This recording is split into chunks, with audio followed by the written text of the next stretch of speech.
Some of the suggestions that I would suggest for anyone going out on, in the evening hours when it's dark, and they can't really see all the areas that are in front of them, behind them, where they're parking, stuff like that, is to first be aware of their surroundings.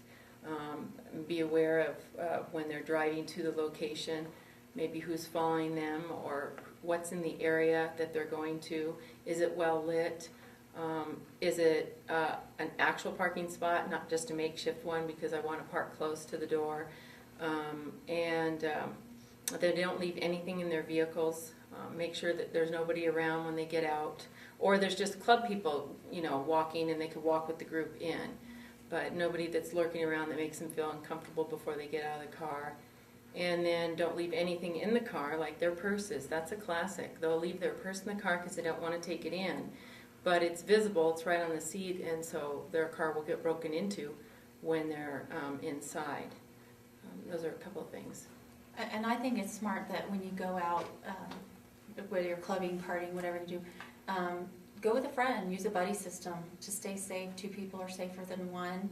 And I think it's important that when you go with people, you make places and times you're going to meet. So if someone's late or someone doesn't show up, and if you need to worry about them, have a plan in place so that when everybody gets there, everybody knows where everybody is. And just go as a group, have buddies.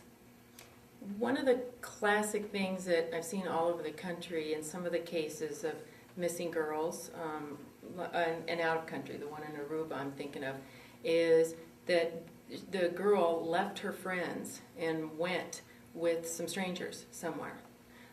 Don't leave your friends. Don't let your friends go. If they say, oh, it's okay, I'm okay. No, it's not okay, especially if they've been drinking. Mm-hmm. You guys stay together no matter what, and you don't let the group break up or your friend leave you. You don't want to be left alone, and you don't want them going somewhere that might not be safe. So never do that, and don't let your friend do that.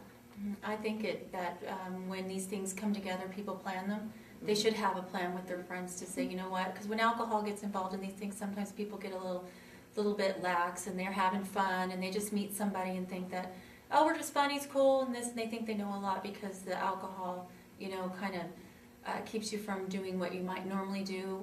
It does affect the way you think sometimes, depending on how much you drink.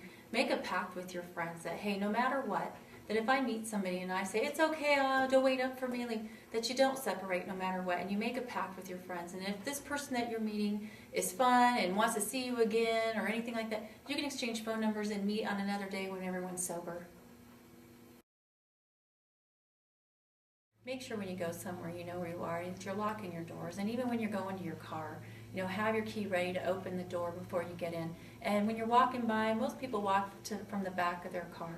Take a peek in your back seat and see that there's not somebody in there when you get in. Things like that. As far as being followed in your car, if you think you're being followed in your car and you're in your car and you feel, most people are safe inside their car, make sure your doors and windows are locked.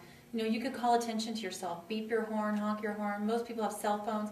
Get on the cell phone, call 911 if you feel it's an emergency, and tell them, I think I'm being followed in my car by someone I don't know, and I'm afraid. This is where I am. This is the direction we're going. If you can, look safely in your rearview mirror and see a description or a license plate to give that to them. And usually an officer or something like that is it's occurring. They will come and find you and meet you and try to help resolve it. And but I wouldn't suggest that you stop, that you go anywhere, that you get out, that you confront anybody.